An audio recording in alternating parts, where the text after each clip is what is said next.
dress up like you visiting a friend. You make yourself pretty. Bring extra clothes to change to the house. So that nobody knows that they are working in that house.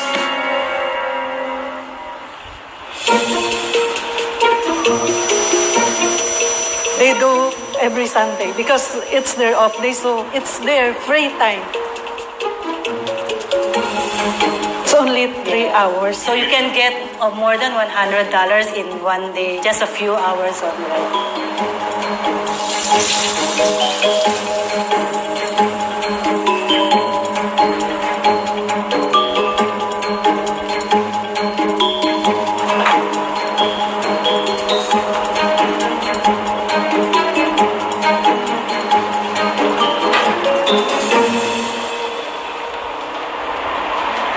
Over the past 3 years, about 30 foreign domestic workers are caught each year for taking on second jobs willingly, even though it's illegal in Singapore for helpers to moonlight.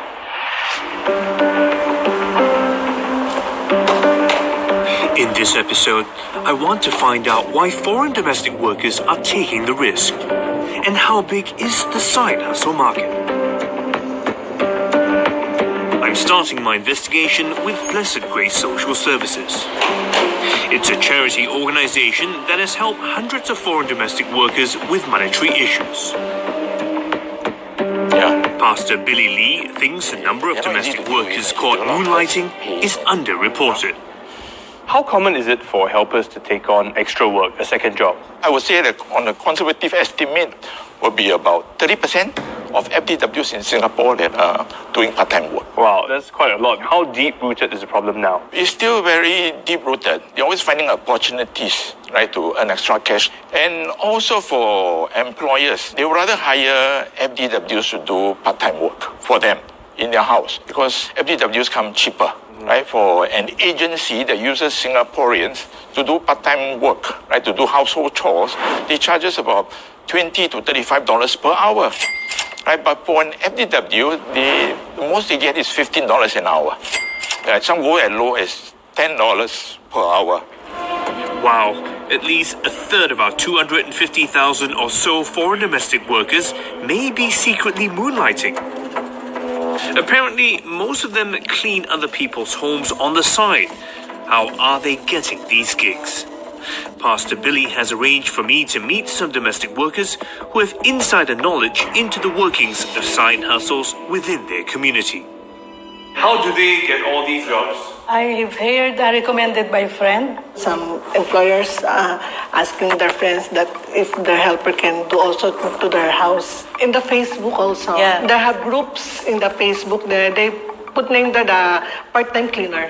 The employer will be post that they need a helper for what day and what time, what place. And then they put also how much they like to pay you for every hour. Then just PM them if you're interested. Where do they find the extra time to do all these other jobs? They do every Sunday because it's their off day, so it's their free time to do whatever they want. Some they are going for cleaning when employers are on overseas. Which means the employer does not know they are doing... Yes. Do they make a lot of money from all this extra part-time job? Yes. Yeah, in one day, if you have 2 houses to clean and $15 per hour, then maximum is 5 hours, so you can get $75. Then that's only one house. So you can get more than $100 in one day, just a few hours only, right? You all know that this is illegal, so why do you think domestic workers are still doing it? Why they do this? Because it's like opportunity to get extra income. It's help to their families back home. Do you think it's fair when, domestic workers are caught and they get in trouble for doing this extra work? It's not fair because they are not doing heinous crime. It's a hard work money, not easy money. So jobs are easily available on social media platforms like Facebook. I did a quick search and, true enough, I found private groups linking people looking for part-time cleaning jobs and those who offer the services. Now, just scrolling through, I can see that a job is posted nearly every day. And mostly what I see are employers posting their needs for a helper to come by for a couple of hours and also their rates. But I can't tell from this group if everyone that is replying is currently a live-in domestic worker. So I'm going to do the next best thing. And as I'm about to find out, the illicit job market for these foreign domestic workers is thriving. My gosh, my phone's been buzzing off the hook.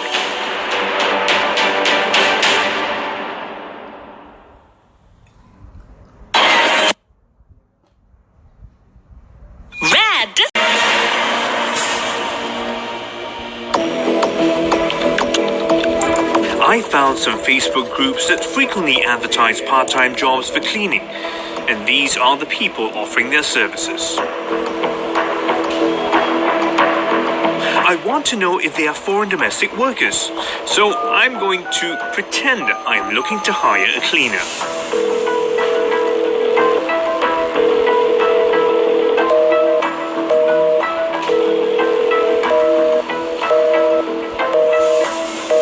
So when we tried calling them, no one would answer the phone. But the moment I started messaging them, my gosh, my phone's been buzzing off the hook.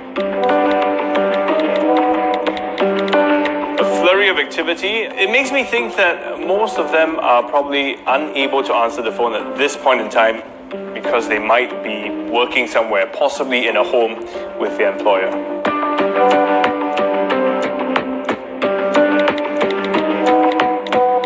Everyone who replied confirmed that they are domestic workers who are already contracted with an employer.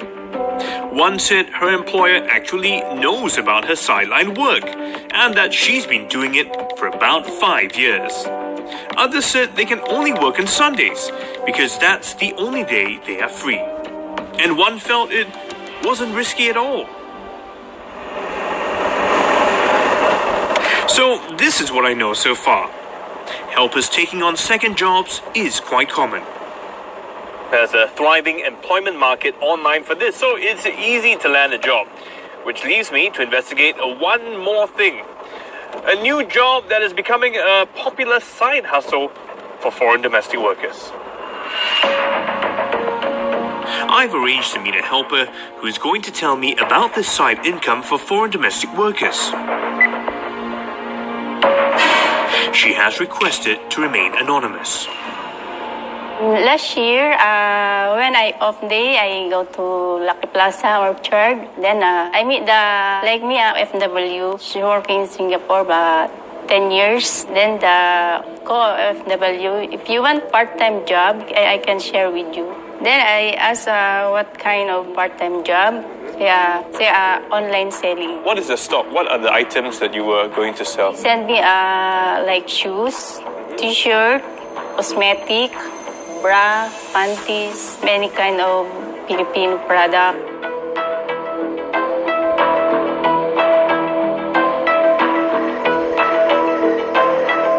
I make the page in Facebook, then I invite my friend, about 45 person. I push the product, all the item. So you will get the stock from the supplier. How does she pass it to you? Every Sunday of day, then I take the stock. Then when you have the items, how do you deliver it to your customer? I meet her to the Lucky Plaza, Wisma, MRT, Orchard. You know that doing this extra work is illegal, right? And your supplier also knows, right? So did she tell you what to do, how to protect yourself?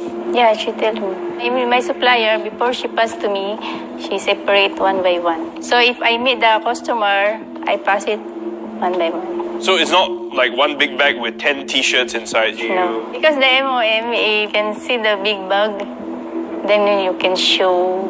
Give us some idea. In 1 month, roughly how much money do you make? Last year, I take $80. $80? Yes. What did you do with the money that you earn? For me, I agree for online selling because every Sunday off day, I outside, I eat, I pay EasyLink. I need to extra money because my salary is for my children only. Very big money. online sale. $80 sounds like not a lot of money, but to you, you're saying it's a lot of money. Yeah. Rose told me she stopped online selling because there were some customers who wouldn't pay on time. But a quick check online revealed several kinds of online stores selling items such as handbags, clothing, or beauty products.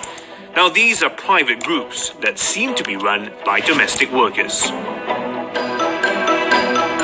The Manpower Ministry has made it clear that all work pass holders, including foreign domestic workers, can only work for their designated employers. This is so there is no argument over who is responsible for them. The law is also meant to protect foreign domestic workers from being exploited. As long as these workers are taking on additional jobs or doing activities which earns them extra income, it is considered moonlighting. So having an online business is also prohibited. I'm just looking at what the penalties are for moonlighting, and it says here that if convicted, domestic workers can be fined up to $20,000 or jailed for 2 years, or both. And they'll also have their work permits revoked, they'll be sent home, and they'll be barred from working in Singapore. I mean, these are pretty hefty penalties, and yet many still risk it just for the extra cash. A constant refrain I hear from the helpers is that their pay is just not enough. I want to get to the bottom of this. One would say you're living with your employer, all your accommodation, your food, all your expenses are covered. So why do you need so much money?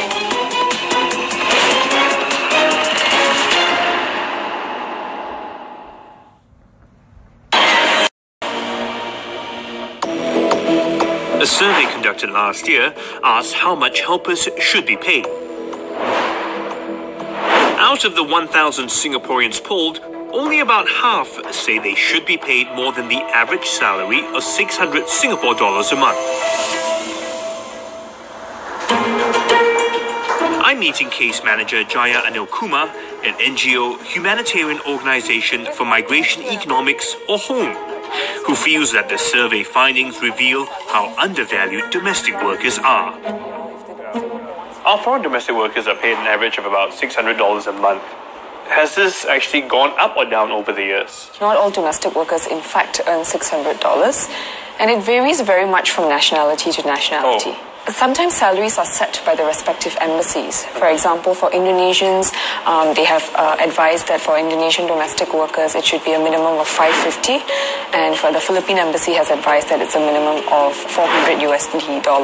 The Indian and Myanmar domestic workers, they earn way below $600. They earn between maybe $450 to perhaps $500. So we see that even though we take $600 as an average, that is not true across the board. And how does the pay here compare to those in the region? So Singapore does not set a minimum wage. In other countries, like for example Hong Kong, which is I guess has a comparable setup as to Singapore, there is somewhat of a minimum of what domestic workers need to be paid. From what I understand, it would be about $800 a month that a domestic worker in Hong Kong should be paid. Okay. Can I get your name? Bing has been a helper in Singapore for 25 years, and she volunteers at home on her days off. Lawyer. One would say you're living with your employer, all your accommodation, your food, all your expenses are covered. So why do you need so much money? Yeah, because for example, for me, if I have $600 salary, if I send $500 and then if I will be left $100, how can I spend for myself? Like, it's not even a good allowance for me because we go out every Sunday to buy food. You know how much it costs here, buy my shampoos, whatever I need, my toiletries. Many domestic workers work here and they are the sole breadwinners of their family.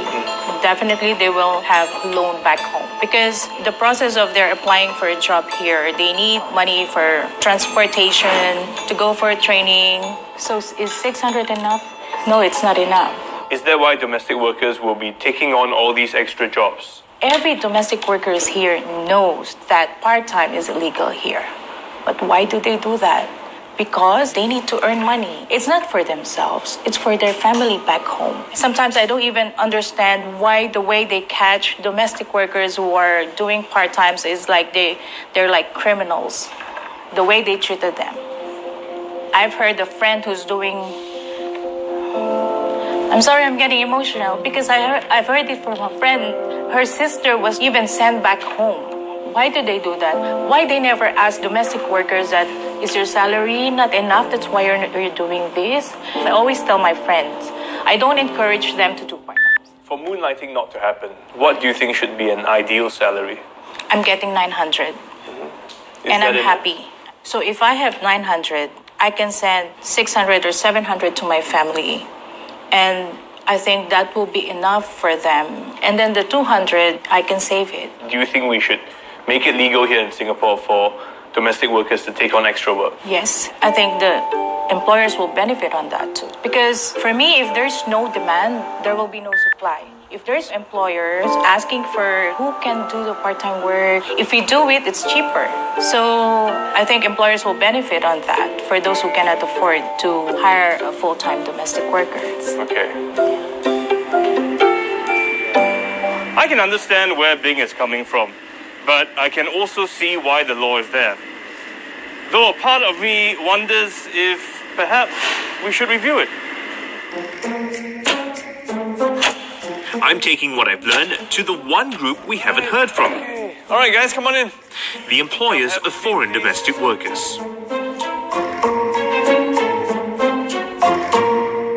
Okay, guys, welcome. Let me just start off and get a quick sense. How many of you feel that we should legalize part-time work for foreign domestic workers in Singapore? Just quick raise of hands. Okay, so the two ladies, the two men don't agree. Sometimes they really need the extra money, and then there are helpers who get off, but they have nowhere to go, and they can't stay at home. Then they end up roaming around, and they are spending unnecessarily. So why not we give them an avenue to earn extra and, increase their savings? I'm against legalizing the helpers doing moonlighting or part-time because over the 1 week, some helpers are working very hard for 6 days.